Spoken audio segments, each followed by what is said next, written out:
Well, good morning, everybody. Very proud to have the second annual All Things Fire Fair kicking off again this morning. Really appreciate everybody coming. A lot of folks here that are very passionate about fire and fuels and the health of our valley this morning.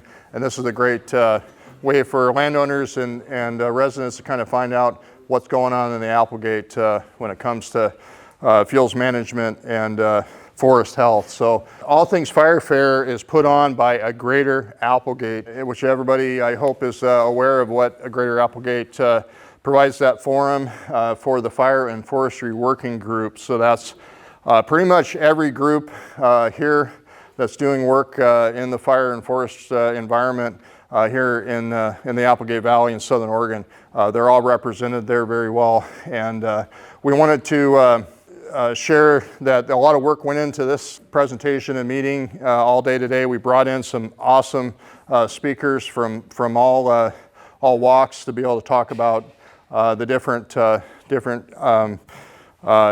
topics that are really big here in the Applegate. So for everybody who doesn't know, I'm Brian Mulhollen. I'm the Fire Marshal Division Chief here at Applegate Fire District. This is my 30th year in fire. Started my fire career at Jacksonville Fire Department and came to the Applegate Valley soon thereafter. Spent 5 years with the district, and then I went on to my career with the Forest Service Bureau of Land Management. Left as a battalion chief. Also had a lot of experience with in fire aviation, heavy equipment, and spent a lot of time as a fuels management specialist. In 2023, and we'll talk more about the Oregon State Fire Marshal grants, the Fire District was awarded a fire service capacity grant that gave the Fire District our first full-time fire marshal position. So I was able to come on staff, and one of the biggest focuses that we as a district saw was the threat to our residents from wildland fire and the lack of fuels management on private land around homes, egress routes. We also saw some organizations like Southern Oregon Forest Restoration Collaborative doing the Prescription for Safety program, our other interagency partners doing some of that work, and we wanted to add to that capacity. So that's been a lot of my focus, and we'll talk about everything we've been doing here. So with the Applegate Fire District, historically we've been a fire district. We were formed in 1980.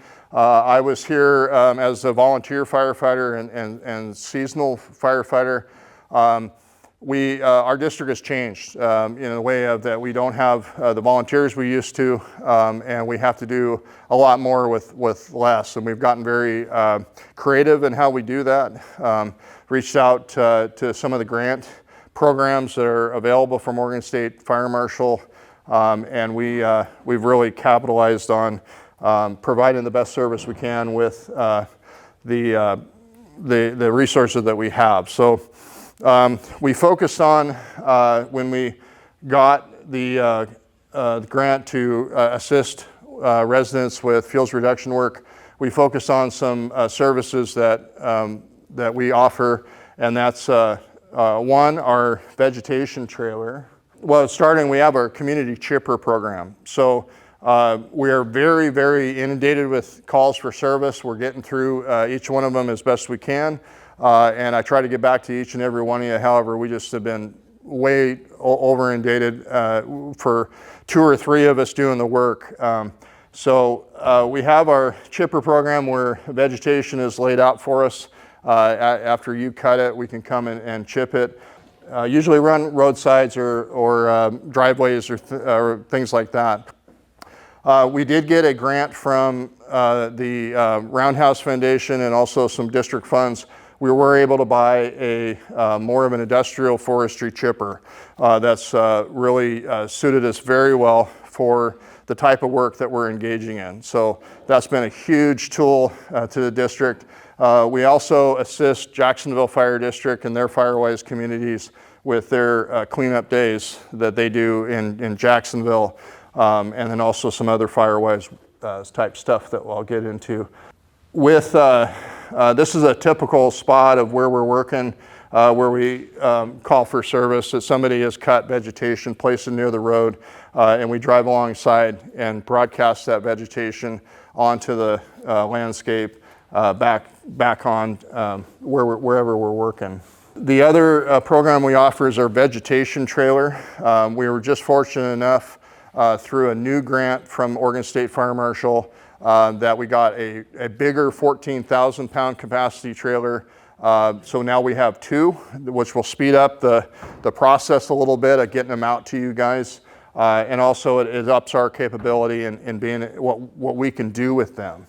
One of our big programs we have is, and I'll talk about it in a minute, we do have our 305 mini excavator, which is parked over here. You can see, I'll talk more about that in a minute, but we did purchase a brush rake for it. With combination with the trailers and the 305, we can be very proficient moving vegetation, and also not just by hand, because sometimes we don't have the hand crews or the labor to be able to do that. So it's really nice to have that piece of equipment. So with the Masticator program, another Oregon State Fire Marshal and a partnership program. So Applegate Partnership for several years has had this mini excavator in its toolbox, and it was purchased for fuels management. And throughout the years, it was used, on some good projects. However, with the forming of the Applegate Valley Fuels Management Task Force, which I'll talk more about here in a minute, and also a grant from Oregon State Fire Marshal that bought the masticating head, the piece of machine, the equipment on the end of the dipper there that grinds vegetation. We can do roadside work around houses. It's not a very high production machine. It's more of a finished machine. Makes a great product, and we can get around houses or driveways and work there.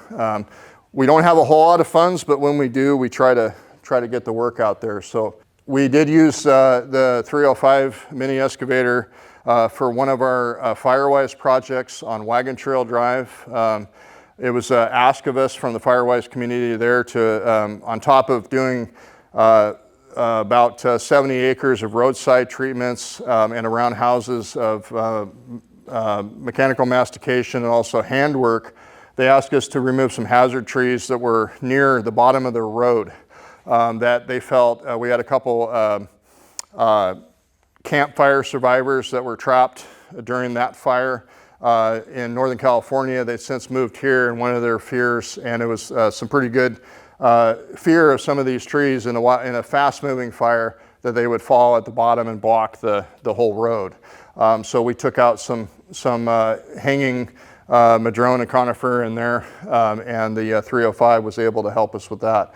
Also, on some of the roads off of Wagon Trail Drive, we were able to do some mechanical mastication along roadways to help contain a wildland fire if it happened in there, just to get our folks in and those folks out. And that's one of our goals there. We also had a contractor, BurnBot, which they're out here. They did a lot of work for us, and also Art of Felling Timber did work for us for the Firewise community project. We also have assisted several agencies and other entities with prescribed fire and pile burning, especially in the Sterling Creek, Little Applegate area this last year. One of the best things that I get to talk about is the Northwest Youth Corps that we've been able to tie into. In fact, just last week I was up in Salem speaking about funding for the Northwest Youth Corps program. We utilize the crew. In fact, we have a crew with us right now. We'll be getting another one in a couple weeks. Last session we did train their whole program, so they came down here and learned from us.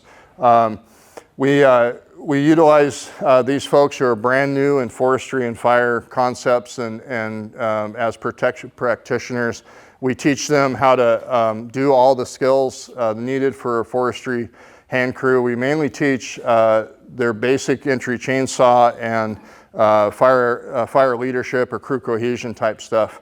And last year we worked around 50, 60 acres or so of vegetation around 70 homes that wouldn't have got done if we didn't have the Youth Corps here, and that was right here in the Applegate. So that's been a very successful program for us. One of the things that I'm working with, that I've been in connection with Pacific Corps on, is I've identified several areas where in past utility vegetation management areas that has been, or work that has been done, vegetation's been left, not just logs, but tops, branches.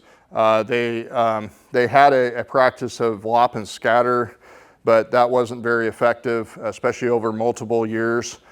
So we're identifying areas that need work, and they've responded, Pacific Corps has responded with one of the similar, they did have their contractor working with one of their remote control mechanical masticators, kind of like one of the ones that's on display out here. And also they're chipping, I've been told they've been chipping any new stuff from in the last 3 or 4 months. So I've been checking up on them. I have not found too much that I don't approve of. However, we wanted to, all this vegetation was next to roadways, near homes, you know, and I'm also coming up with ways to help landowners with the actual trunk or the log. But that, from a fire standpoint, I'm not really too worried about those. It's really the flammable vegetation, tops, limbs, that kind of thing. So I have been in contact with Pacific Corps, and that has been going pretty well. Very excited to talk about fire-wise communities here in the Applegate. Jacksonville Fire Department, Linda Davis, who's a volunteer with them, has started several fire-wise communities, mainly on our east side or battalion towards Jacksonville. So that was Wagon Trail Drive, Placer Hills, and Daisy Creek, which is top of 3rd Street, Juanita Drive area. So Oregon Department of Forestry has always had a regional coordinator for that. However, they cover two counties. So I wanted to step in and be the coordinator for Firewise, and I did that this last year. Been very busy working with Firebrand Resiliency Collective on helping us form some new Firewise communities. And so I'm happy to report that since I think February was or January, February, we've got Humbug Creek Firewise community stood up with a community or a member board, and we're planning projects there, which I'll talk about more. And then also Thompson Creek, we're working on that. What needs to happen now is a community level fire assessment, and then also some individual homeowner assessments, which we had a small delay here in the last few weeks, but we are getting back on track with funding and the capability for organizations to be able to help me personally. I can only clone myself twice to be able to go out and do this stuff. So what that is leading to, and I'm going to talk more about it here later in the presentation, is that's leading to actual work and education, and you guys as homeowners on a certain road working towards talking more about fire, being more knowledgeable, and then when actually we have a fire, either before, during, and after, you all know what to do. That's what we're working towards. It'll take us some time, but my goal before June is we're going to have the Lomas Cantrell Firewise community, the China Gulch, and Roosh. So we're trying to get those. Those are some very, we're all very fire prone in the Applegate Valley. However, there's some places there where I really wanted to focus on, and then we're going to move on to places like East Side Road and up, different addresses up Upper Applegate. It'll take us some time, and I'm sure by the end, when we're all done with forming Firewise communities, I think we're up to, what would that be, 8 in our fire district. We also have Kubley Road, which is Missouri Flat, Slave Creek, all that area. They're a very active Firewise community. And so when we're all said and done, we're going to have close to 40 to 40. It's just going to take me time to work with each of those communities, so please bear with me on that. However, we are working towards that. What that does is allows us to go for funding for those specific areas, and also work with specific landowners and neighborhoods instead of everybody, going to different places throughout the district every week. At least I can show up and talk to 20 of you instead of one. We were successful in helping the Wagon Trail Firewise community this last year write an Oregon's small forest land grant, and that's what funded the work for $120,000. It funded the work that's going on that the Applegate Valley Fuels Management Task Force is working on at Wagon Trail Drive right now. That's what did all that work for those residents. So very happy and proud to be doing that. Firewise is just neighborhood folks talking about what they would like to see and putting out some priorities in their fire protection, and working towards fire resilient communities or fire adapted landscapes, and kind of talking to see what that looks like. In the event of wildland fire, it is unrealistic to think that you'll have a fire truck at every house and a crew and we're going to be there to save it. I will do my absolute very, very best. I was a structure protection group on the Upper Applegate fire. We didn't lose any homes and we did a lot of great fields work, but we were very lucky. I didn't have a very extremely fast moving fire. What I want to do is, as Firewise communities, is you guys prepare to stand alone and prepare your homes for wildland fire, and we want to be a partner and help you do that any way we can. So what Firewise community is just a nationwide program through the NFPA, National Fire Protection Association, that you're working towards recognitions. There's some boxes that need to be checked, some things you need to learn and do, and all those things, and then you get recognized, which there is some benefits, at least in the past. There was insurance benefits. There is benefits to just having that knowledge and communication, especially during a fire. So wanted to talk quickly about the Applegate Valley Fuels Management Task Force. I formed it, and it's part of our collaborative of implementers, of folks who are actually doing the work. So the Applegate Partnership, Applegate Fire District, and then several entities kind of buy into it when we're working projects. We try to connect our local contractors with the right projects. We're going after dollars and grant money. We have several grants out right now we're waiting to hear back on, and I'll be able to talk later about our Title II grant that we got. So we just have our main goals are roadside treatments and treatments that fuels treatments that promote structure protection, public safety, firefighter safety. So we have our young men and women showing up on engines that are going in to save life and property, and they're being faced with very dense fuel loading, some major fire behavior happening around homes, especially in some of the areas we have here in the Applegate. And I want to give not only you guys as residents the best chance to be able to defend and protect your home, but also to get you out through the roadways that we have, as far as have a modified fuel area, a bed on either side of the road within about 20-30 feet. So that's 8 inches and under, trees limbed up. That's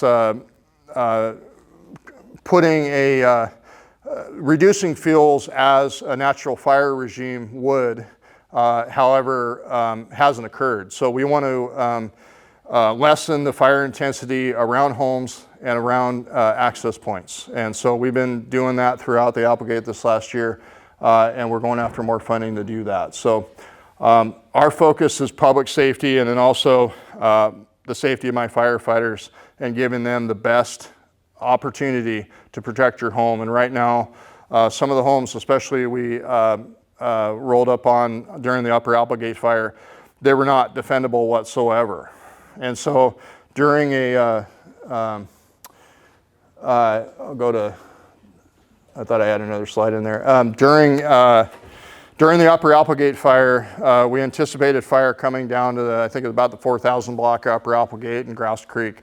Many of those homes, especially on the south side of Little Applegate, had thick vegetation right up against homes, and it was not a safe anchor point for suppression resources. So with an unprecedented interagency effort from BLM, ODF, and Applegate Fire, we took hand crews and chipper modules and made those fuel modifications along the road around houses to be able to defend homes if we had to. No, we did not have to.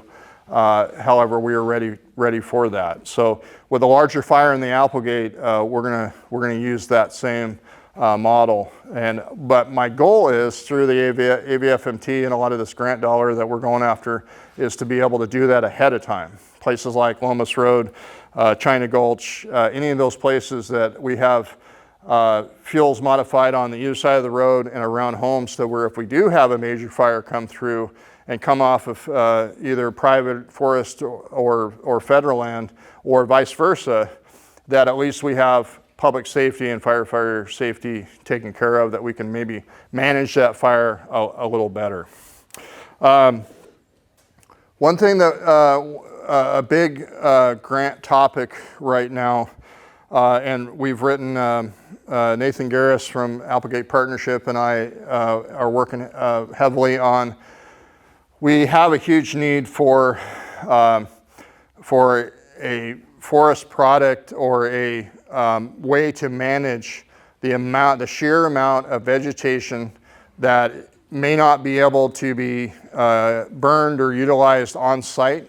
You know, as far as a project area, it has so many stems per acre, so many tons of vegetation that is unnatural due to the lack of a fire regime naturally reducing that fuel. We want to offer our residents a way to be able to drop that vegetation off, or we come to it and be able to reduce vegetation through a environmentally sustainable way in the way of curtain burners. So the cool thing is a curtain burner does about 9 tons an hour burning of vegetation.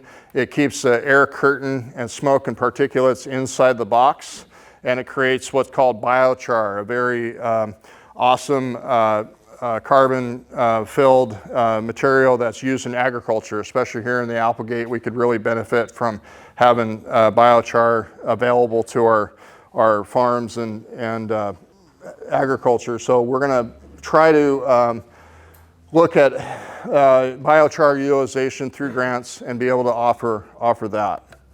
I'll go and open it up for questions or anything with the fire district that we're doing, and I'll have more on our Title II grant and project that's coming up here in a little bit.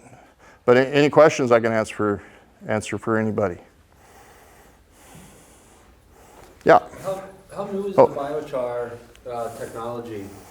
What's that? How new is that biochar technology? Efficient biochar technology is in the last probably 3 to 5 years, as far as the machinery being self-sufficient and not a huge operation.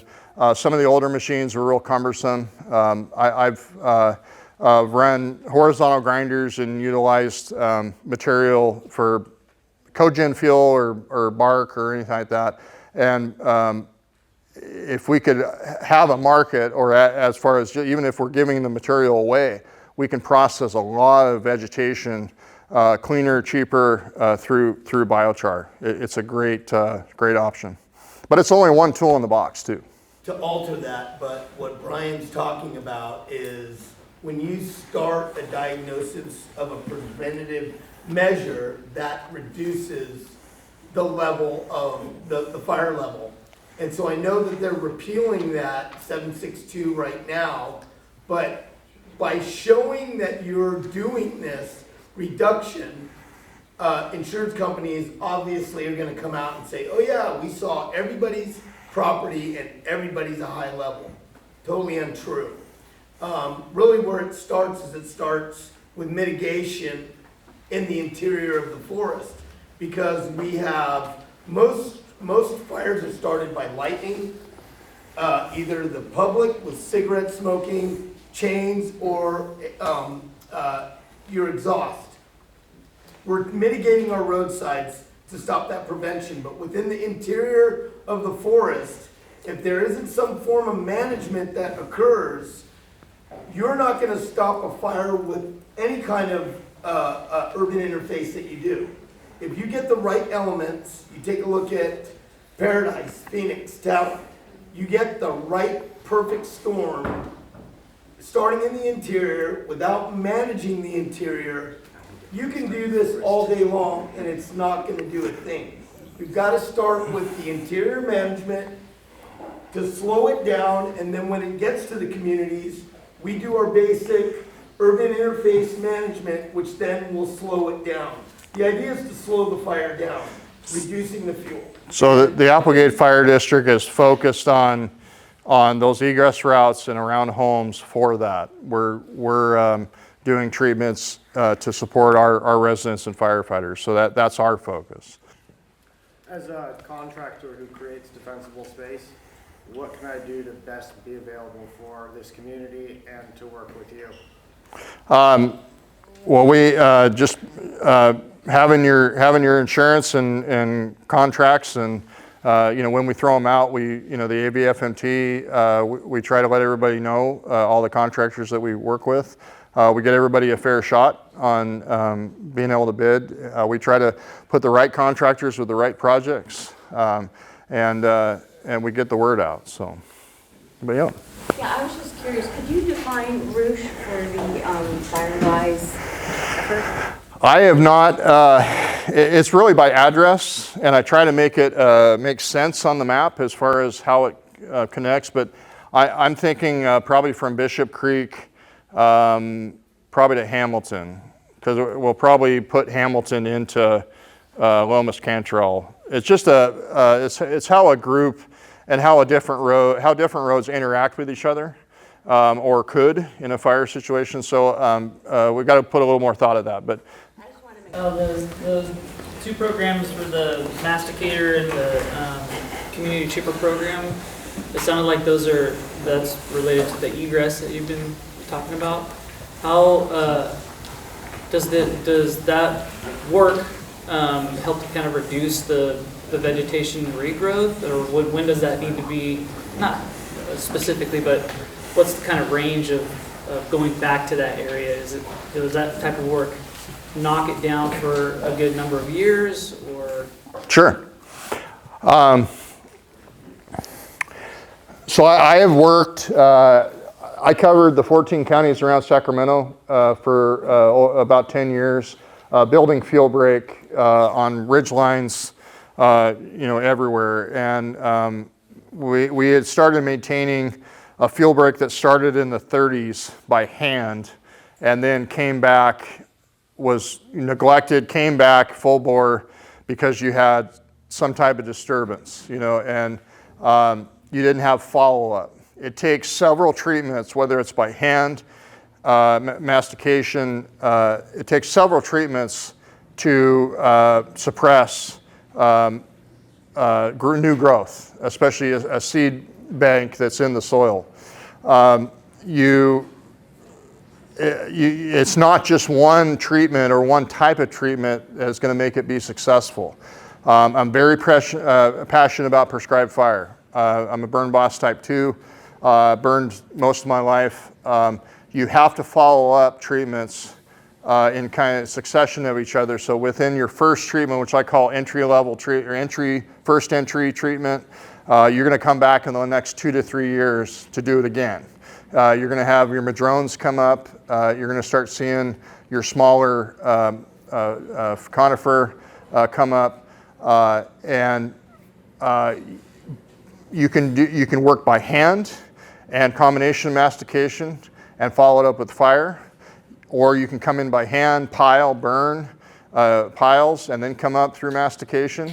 Every acre of land has a different prescription, and that's where practitioners, how important it is for us to know what type of equipment or treatment you need to put into there.